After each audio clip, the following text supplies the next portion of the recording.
Navruz bu yangilanish, yasharish va mehr-oqibat ayyomi. Ming yillardan buyon xalqimiz tomonidan keng nishonlanib kelinayotgan ushbu bayram tabiat uyg'onishi bilan bir qatorda inson qalbida ham yangi orzular va ezgu niyatlarni uyg'otadi. Poytaxtimizning Olmazor tumanidagi Politexnika akademik litseyda ham Navruz bayrami keng nishonlanmoqda.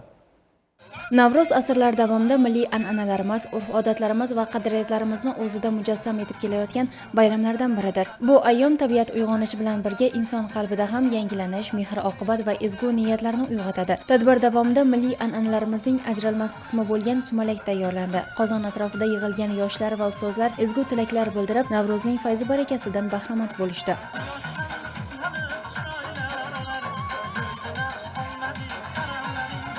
Talaba yoshlar tomonidan milliy taomlarimiz ko'rgazmasi tashkil etilib, unda o'zbek xalqining boy pazandachilik an'analari namoyish etildi. Har bir taom bu tarix, madaniyat va milliy o'zlikning bir bo'lagi sifatida e'tirof etildi.